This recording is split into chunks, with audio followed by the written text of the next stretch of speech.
Mom brain much? Yeah, me too. This video is for you.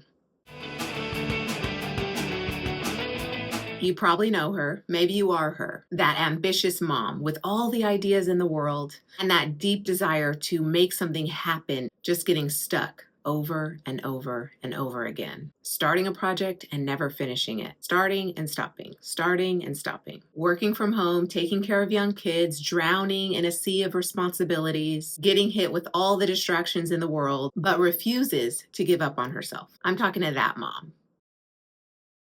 We know it well. It started out as pregnancy brain and then morphed into mom brain. And before we knew it, we were walking into a room and standing there, totally oblivious to why we walked in the first place. Mom brain is a productivity killer. That's why it's a struggle to finish what we start. So how do we break free from mom brain so that we can get things done and finish what we start? As a mom and entrepreneur myself, I definitely had to climb this mountain and overcome this hurdle so that I could get to where I wanted to get to in my business and where I wanted to get to as a mom. We may not completely overcome mom brain, but there are some ways to manage it. So here are some tips that worked for me, and they're easier than you think.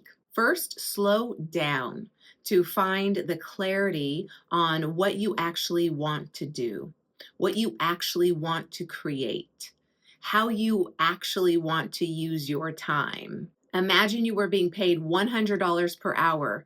What do you really think that level of salary would need from you in order to earn that dollar amount per hour? Or let's put it a different way. If money was no object, how would you fill your time? What would you do every single day?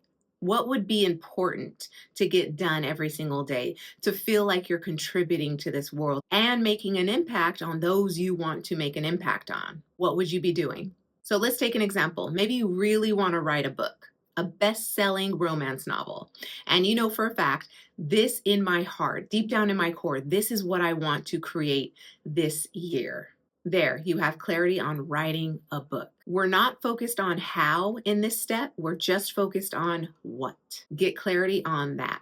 Next, get good at the small things. We want to break this down into bite-sized, doable, accessible tasks. So let's look at writing a book. It's not just writing a book. It's actually taking out your laptop or sitting at your desk, taking out your notebook and your pen, clearing your head, and getting into a rhythm, a flow of writing on your topic. It's also researching and developing your concept. Those are the things that go into writing a book. It's all the things that go into the practice of writing your book. Get good at those things. That's what I call habit stacking. So if you think about writing your book, all the things that take place beforehand, for instance, sitting down at your desk, turning on your computer, referencing your notes, and beginning to write. All of those build on themselves and anchor the habit of writing your book, which leads us to the next thing. Build your consistency muscle. It's an actual muscle to be consistent at something.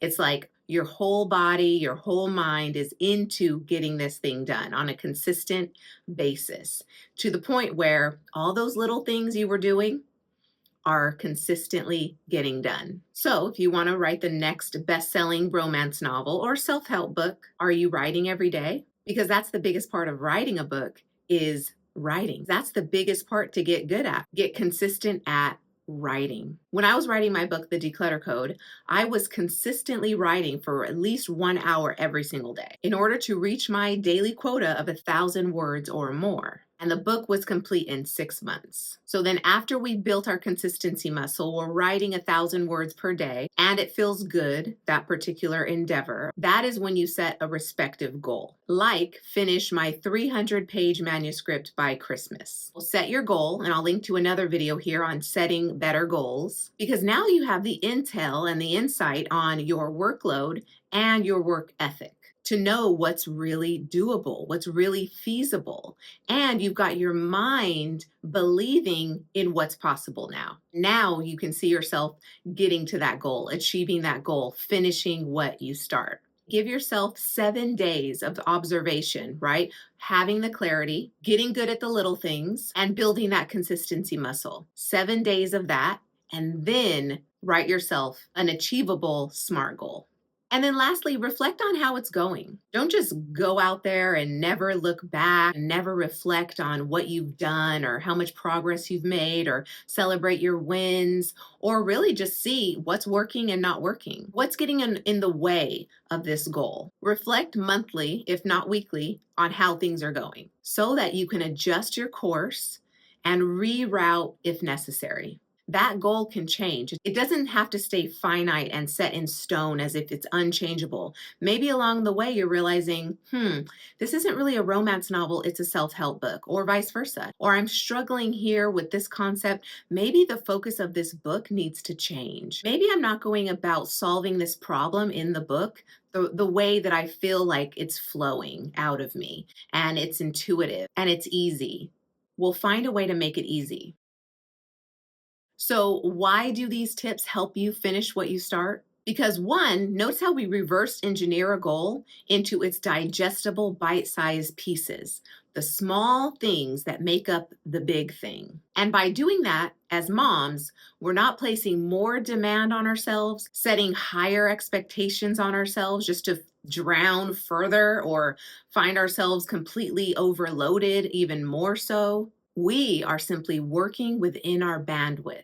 And then, in order to finish what we start, we got clear on what it is we actually want to finish. We set our objective and the steps to get there. We did a trial run for 7 days, got even more clear on what it is we want to create, what it is we want to do, and we set our goal accordingly. We factored in our actual lifestyle. We didn't neglect the other things that demand our attention. And here's the thing, not every project is going to get your whole body, whole mind sign off like that. And that's when you know this project isn't for me right now. I'm going to table that for when I actually can finish what I start because I actually want to finish what I start. And that level of clarity on what's a hell yes and what's a no for now is huge. I believe it's the missing ingredient for actually finishing what you start. I'll link a few other videos on goal setting and finishing what you start below, so check it out in the description. And I want to also thank you for taking time out to watch this video. Your time is valuable. It's precious. You've got so many other things to do. So I hope this helps you. Maybe you're that mom trying to finish what she starts. I'd love to hear from you in the comments below. And for more tips just like this, check out my next video, really designed for the busy entrepreneur mom. Until then, peace.